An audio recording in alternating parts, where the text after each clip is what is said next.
Dunedin, but my family moved to Oamaru, so I had my childhood in Oamaru, had a very free, lovely existence, had a pony, and then went to school in Dunedin for 5 years. So I was familiar with Dunedin, with the city. However, the first day of physiotherapy was rather daunting. I didn't know anybody in the class, and we had to find a massage partner for our first class with Miss Gwen Hislop. I remember standing there looking around and feeling very lost, like a new girl, and this lovely bright girl bounced up to me and said, "Catherine," she knew my name by then, "would you be my massage partner, please?" Well, I was chuffed about that and to be asked, and that broke the ice and I felt much better, and we went into Miss Hislop's massage class, all in pairs, lying on plinths, having the first lesson of massage, stroking up the arm. This is the muscle, these are the muscles, this is what you do, this is how you stand, demonstration. And Miss Hislop had a very authoritative voice, and very imposing, very strict, but she had her heart in the right place. And if you perhaps happen to have a sore throat, she would say, "Oh, the common black ball. That's what you need for your throat. Just take a black ball and you'll be feeling much better with your throat." Another impression was we had to, en masse, discover the anatomy of cadavers in the bod room at the medical school. So we would troop over there from the physiotherapy school just round the corner, and there were our little white coats that came up to just down below the waist that we had to don to go into the bod room. Well, the first opening of the door was just an amazing smell of formalin.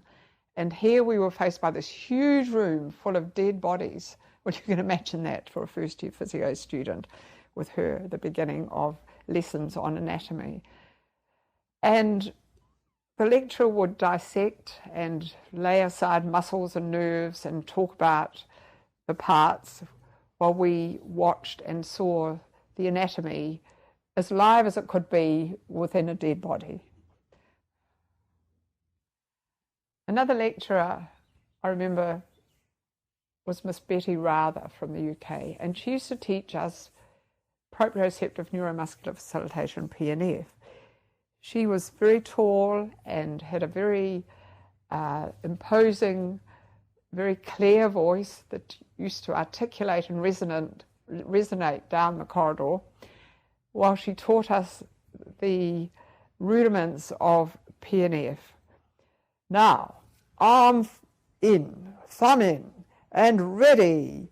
Lift the fingers. You put your hand over the hand to get the spiral lifting up to elevate the arm. Wrist up, fingers up, turn, give resistance, up, up, up, hold. Now give some resistance at the top, hold and relax, hold and relax. And change your grip, yes, like this, and come down. So we used to the chorus of these very specific instructions, move body parts and learn the rudiments of PNF. One can't attend physiotherapy school without thinking of the social life and what we did out of physio school as well. Because we took lectures at the university in physics and went to the medical school and had lecturers in physiology and other lecturers from people from the university, we were a small part of the university. But because the School of Physiotherapy did not have university status, we did not have degrees, we've always felt rather on the periphery because we were never full university students. However, we were allowed to join the clubs. I remember one or two went into the capping concert and were in the chorus.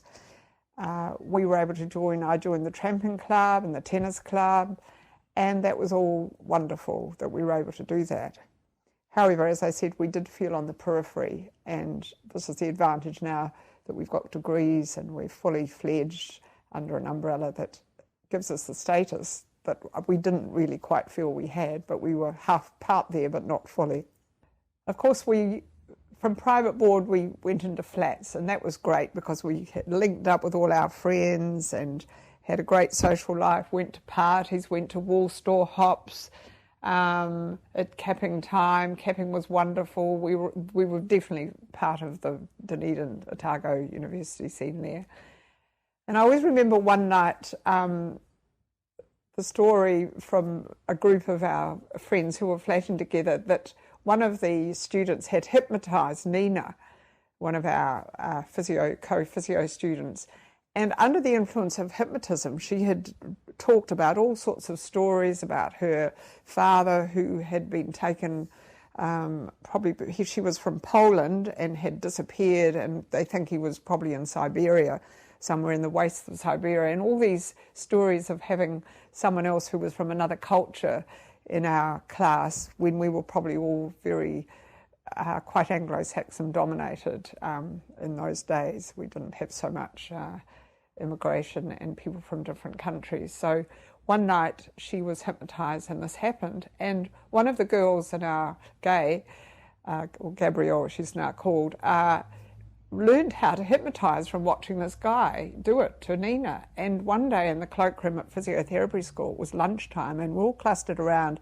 and there was Gay with her the little watch going swing, swing on the pendulum, and Nina was sitting there on the bench outside the physio lockers watching the pendulum, and next minute she went into, her eyes closed, she slumped and she went into a sleep, and it was obvious that she was under the influence of hypnotism. And Gay, or Gabby as she's called now, said, "You're Connie Francis, get up and dance and sing."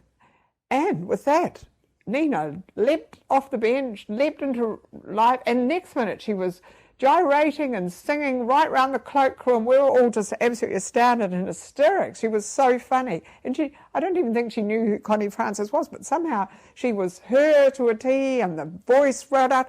And someone came in and said, "What's going on?" And here she was doing this real song and dance act under the influence of hypnotism. And then we reconsidered later. We thought, gosh, this could be quite dangerous, because one minute someone might just click their fingers and Nina will be out like a light under hypnosis.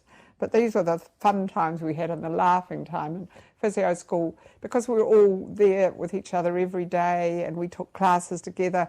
We all got very close, and the friends we made there were really lifelong with some people. Amazing.